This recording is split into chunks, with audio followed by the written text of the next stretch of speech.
The wind clawed down through the canyon like a wounded animal, hot and dry, stirring up red dust that clung to boots and breath alike. A man walked alone on the trail, not so much trudging as enduring each step. His coat hung off him like a burden, torn at the cuffs, streaked with old blood and sun-faded dirt. A wide brim that shielded his eyes, but it could not hide the gaunt lines of a face carved by worry. One arm was wrapped around a bundle, clutched to his chest as though it might float away on the wind. Sable Creek rose out of the dust like a bad memory. 20 or so buildings, none painted, most leaning like they'd grown tired of standing. The saloon's sign creaked above the door, letters long faded, and the sheriff's office looked less like a place of law and more like a storage room for tools no one used anymore. Folks in town stopped talking when the man came into view, their eyes narrowing, their mouths tight with something close to fear, or worse, contempt. The man did not look up. He moved straight through the main street, silent, as the whispers trailed behind him like smoke. That's him. Ward, ain't it? Stole from Lancer's boys. Might as well be asking to get strung up. No one offered water. No one asked where he was going. They all knew. The shack on the edge of town, down by the dry creek, half-collapsed and long abandoned, was where the desperate went when they weren't welcome anywhere else. Inside, Elijah Ward knelt beside a low cot fashioned from rope and planks. He unwrapped the bundle and laid it gently down. The girl coughed once, weakly, her small hands twitching in her sleep. Her skin was pale, lips cracked. He pressed the back of his hand to her forehead. Still too hot. He reached into his coat and took out a small tin, the last of the medicine. He'd traded his boots for it a week ago, walking the last 2 days in worn socks over wrapped cloth. It would hold the fever for another night, maybe 2. No more. Elijah leaned back against the wall, head tilted up, eyes closed. The roof groaned with the wind, as if ready to cave in. He hadn't eaten since the morning before last. Didn't matter. She had. A sharp knock on the frame startled him upright. A shadow filled the doorway, tall, narrow, hand resting near the butt of a holstered pistol. Elijah stayed seated. You Elijah Ward? The man had a deputy's star pinned crooked to his vest, but his voice lacked authority. I am, Elijah said. He stepped into the shack. You know there's a price on your head? Lancer's boys sent word. Said you took what wasn't yours. Elijah looked down at his daughter. What I took wasn't theirs to keep. The deputy grunted. You ought to run. That gang doesn't give second warnings. You're a dead man in this town. I can't move her, Elijah said quietly. She's too sick. The deputy stared a moment longer, then turned without another word. Outside, the wind kicked up again, carrying the tension of something on the way. When he was gone, Elijah stood and crossed the room, digging through a small satchel. He pulled out a thin strip of leather and a rusted harmonica. His hands trembled as he worked, wiping the metal clean with a corner of his shirt. Then he sat beside the girl again and began to play, soft and low, something his wife used to hum when the fire burned low and the baby wouldn't sleep. Caroline stirred slightly, her eyes fluttering beneath closed lids. He stopped when he heard the crunch of boots on gravel again, heavier this time. But it wasn't the deputy. At the doorway stood a woman, silhouetted against the blood-orange light. She didn't speak right away. Instead, she stepped inside and looked around the shack, her eyes sweeping over the cracked rafters, the broken stool in the corner, the girl on the cot. You're the one they're talking about, she said. Elijah nodded. Seems so. She set down a parcel wrapped in canvas and unrolled it. Inside was a flask, a small tin of jerky, and a tightly sealed jar of something pale and thick. Marsh root and white bark, she said, not looking at him. For the fever. He stared. Why? She didn't answer immediately. She moved to the cot, pulled the blanket higher over the girl's shoulder, then turned back toward the door. I saw my husband die of snakebite, she said, her voice level. Rode into 3 towns trying to get help. No one gave it, 'cause we didn't have coin. He was a lawman. Bled out on my lap, while folks kept on selling sugar like nothing had happened. Elijah said nothing. The woman hesitated, then spoke again, softer. You look like a man holding on with both hands. He looked down at his daughter. I am. Then don't let go. She left without another word, boots crunching off into the dusk. Elijah sat frozen for a long while, the sound of the harmonica still ringing faintly in the dust-heavy air. The girl stirred again and whispered something too faint to hear. Outside, the town of Sable Creek lay waiting, caught between silence and the shadow of something darker riding in. Elijah Ward, branded a thief, had nothing but his hands, his daughter, and a story no one cared to hear. But someone had seen enough, and the wind, at last, began to shift. The sun had barely risen over the butte when Nora Bell caught sight of the commotion near the general store. A small knot of boys were throwing rocks toward the edge of town, their whoops and jeers bouncing off the boards of the saloon. One rock struck Wood with a sharp crack. Another met something softer, and a sharp cry followed. Nora stepped down off her porch, rifle in hand, more out of habit than intent. She hadn't meant to get involved. Sable Creek wasn't her burden anymore. But when she saw the figure hunched over behind the barrel, shielding something with his body, the heat in her chest stirred like it hadn't in years. The boys scattered when they saw her coming. No one in town crossed the widow, not since she'd aimed a warning shot past the sheriff's ear last spring when he tried to seize her land over an unpaid levy. She didn't shout after the boys. Didn't need to. One cold glare over the rifle's barrel was enough to turn them to ghosts. She lowered the weapon and looked down at the man, Elijah Ward. His shirt was torn open at the back, where a rock had struck him. He didn't look at her, just kept shielding the girl, crouched low like an animal. The child whimpered once, then fell quiet, her eyes fluttering. "She needs water," Nora said. He nodded once. "You'll get no kindness from these folk." "I figured," he muttered. She studied him. Filthy boots, bloodied hands, a face drawn tight by grief and guilt.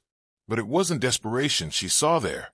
It was devotion, not the performative kind of a man playing father, but the raw, permanent kind, like a scar you don't speak of but never stop feeling. Nora turned without another word and walked back to her store. That night, long after the windows went dark in town, she walked the trail out past the dry creek. A lantern hung low in her hand, wrapped in cloth to keep the glow dim. Coyotes howled from somewhere beyond the ridge, but she didn't flinch. The old nerves were still there beneath the years, twitching awake like old dogs roused from sleep. The shack hadn't changed. She knocked once on the frame and pushed the door open. Elijah stood inside, eyes wary. He relaxed slightly when he saw her, though he said nothing. She set down a burlap bundle on the floor.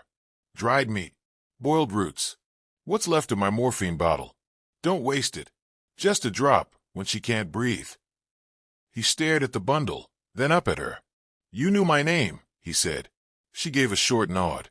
"There's not much that happens here I don't hear about, especially when a man wanders in with Lancer's dogs on his trail. I didn't take anything that didn't need to be taken." "I figured." That silenced them both for a moment. Nora walked over to the cot and looked at the girl. Fever sweat glistened on her brow. Her chest rose in shallow, stuttering breaths. "She your only?" He nodded. "She's all I've got left," he said, voice low. Nora sat on the edge of a rickety stool. She pulled off her glove slowly, letting the silence stretch. "I had a boy," she said finally, "and a man.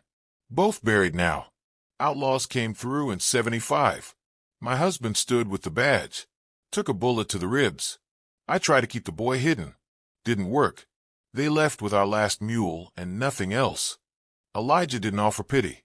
That was something Nora appreciated. She hadn't come for sympathy either. "I know what it looks like when someone's clinging to life they got no business holding on to," she said. "You've got the look." He nodded. "She doesn't know how bad it is. I don't let her see." "That'll make her stronger," Nora said, almost to herself. "Or it'll break her slower." He smiled faintly, the first expression on his face that wasn't made of stone. "What's your plan?" "Plan was to get her healed and keep moving. Now I can't move her, and they're coming." Nora stood, brushing dust from her coat. "You'll need a better plan." She turned to leave, then paused. "You were a soldier?" Elijah's head tilted slightly. "How'd you guess?" "You don't move like a thief. You move like someone who knows how to stay unseen, and your eyes don't flinch. I rode with the 2nd Ohio. Sharpshooter. That was a lifetime ago. Good. You're going to need that. When she left, she didn't go home. Instead, she made her way to her barn. The dust rose in faint motes in the lantern light as she stepped inside. She found the old chest tucked beneath the loose floorboard. The key was still on the chain around her neck. Inside were remnants of a life she'd buried, her husband's badge, a pair of field maps, and a long, worn coat that had seen more frontier nights than most men. She touched the rifle leaning in the corner. Not the hunting piece she kept at the store, but the one that had ridden slung across her back during her days as a tracker. Long barrel, dark wood. The initials BN burned into the stock. Barrett Nora. Her husband's joke. Said she ought to have been born with a gun in hand. She didn't sleep that night. At dawn, she returned to Elijah's shack. He was awake, sitting against the wall with the rifle across his knees.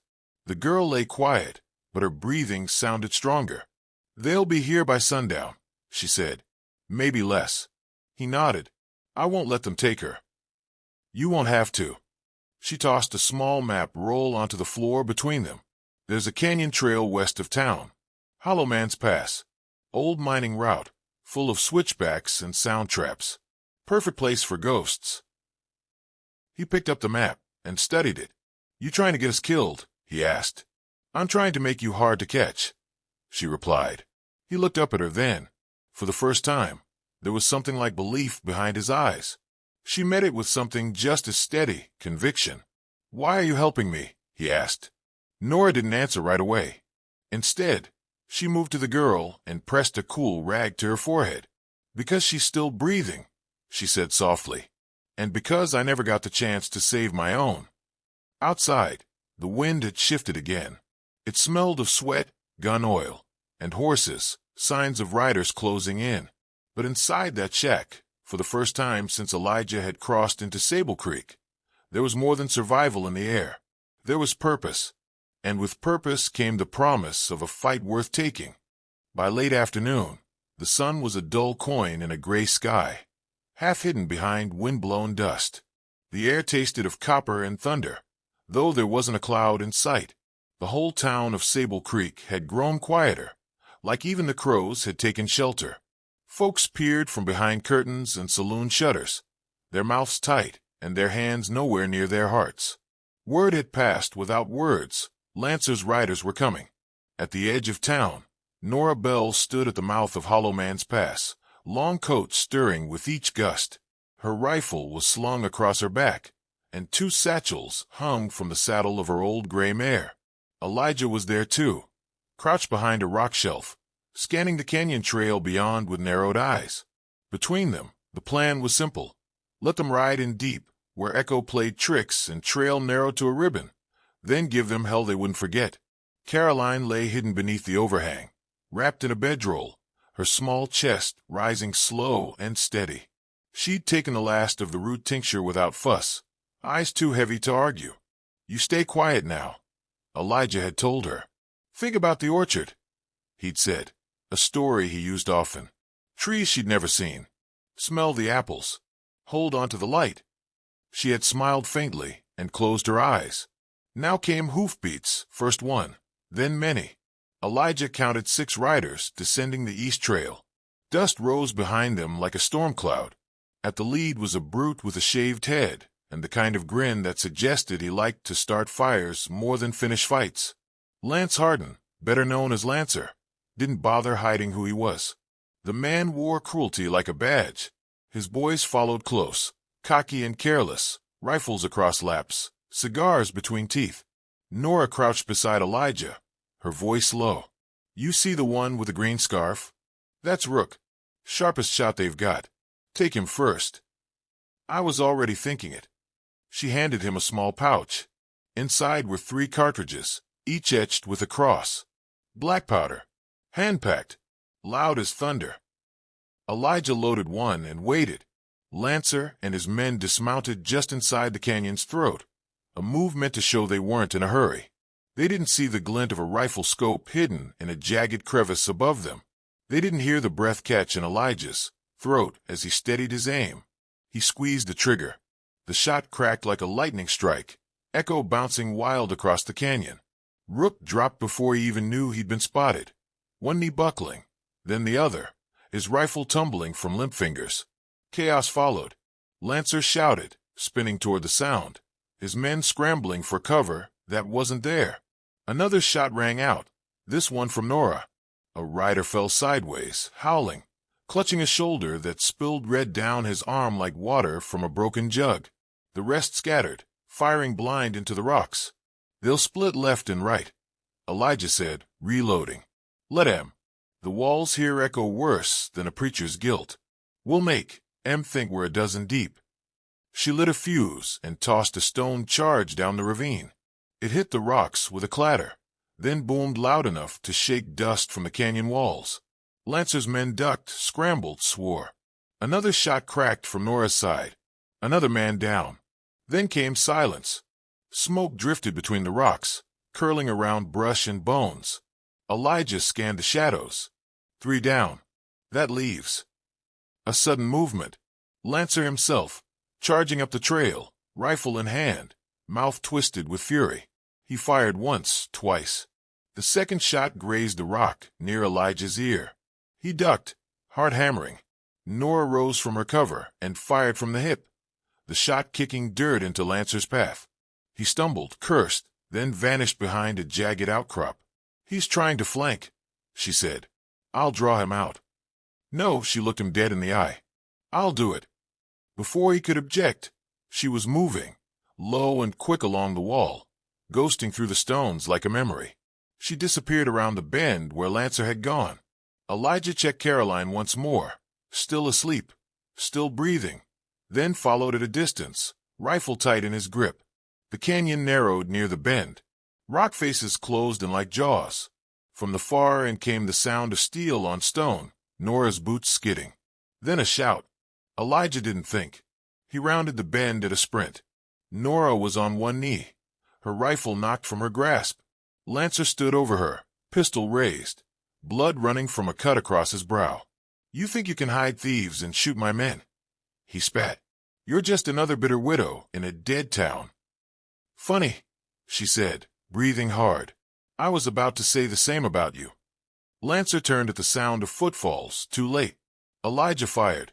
The shot struck Lancer square in the gut.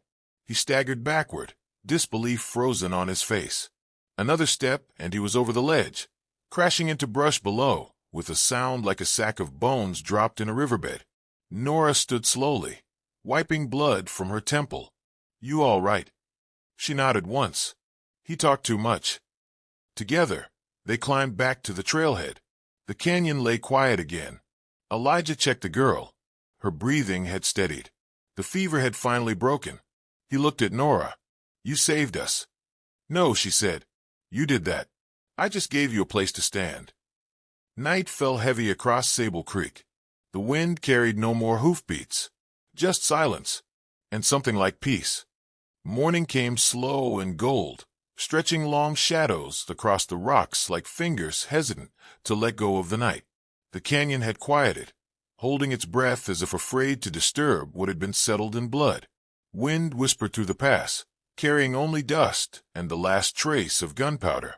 Elijah stood beside the fire, rubbing sleep from his eyes, watching the horizon brighten with each heartbeat. He hadn't slept much. Neither had Nora. She sat with her back against the canyon wall, head tilted forward, one hand resting near her rifle, even in rest. The only one who had truly slept was Caroline. She now stirred gently in her blankets. Color returned to her cheeks, like a secret promise kept. She'll make it, Nora said quietly, voice still rough from smoke and grit. Elijah nodded, voice catching in his throat. You sure saved more than her life yesterday. I didn't do it for thanks. I know. That's why it matters. For a while, they said nothing more. The quiet between them wasn't empty. It was earned, battle-worn, sacred. By mid-morning, they'd packed up what little they had. Lancer's gang had scattered or died. The bodies had been left for the canyon to remember. Elijah hadn't gone to check. He didn't need to. Men like that didn't haunt dreams once they'd fallen. Only the living did that. They mounted up. Nora led on her gray mare, and Elijah followed on the piebald he'd borrowed from a rancher long gone. Caroline rode with him, wrapped tight in a wool shawl, small hands gripping the saddle horn. Her eyes, though drowsy, were alert now. She watched everything with that quiet awareness children have when they sense the world has shifted around them. As they crossed out of the pass and into open land, Sable Creek stretched far behind them, its tired rooftops leaning like old men in the sun. The town hadn't changed, but it looked different, quieter, emptier, and yet something had been laid to rest there. "Where will you go?" Nora asked without turning. "West. There's work near Calico Ridge. Mining town springing up. Not clean work, but it's honest. I can earn enough to keep her safe." "She's got your fight." Elijah glanced down at the girl. "She's got her mother's heart. I just borrowed it for a while." Nora slowed her horse as they reached a fork in the trail. One path bent south into the hills. The other stretched west across a sea of brittle grass and sun-bleached stone. "This is where I split," she said.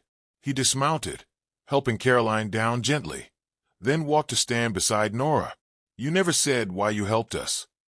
"I watched a man walk into a fire with nothing but a fevered child and a half-empty saddlebag," she said. "Didn't flinch. Didn't beg. He was ready to be hated if it meant saving her. Reminded me of someone I once knew, before the war took him." Elijah swallowed hard. "You think the world can forgive a man like me? Don't need the world to forgive you. Just one person at a time. That's enough." They stood there, framed by sunlight and wind, saying more in silence than words ever could. Caroline stepped forward and took Nora's hand, pressing something into it. A small carved figure, a horse, rough but careful. "I made it from a dry root," she whispered, "to protect you." Nora knelt, running a hand gently through the girl's hair. "Then I reckon I'm safer than most." They parted without fanfare. No promises, just a nod, a shared truth between souls who had stood at the edge and didn't fall. Elijah watched her ride south until the dust swallowed her. Then he turned west, lifting Caroline back onto the horse.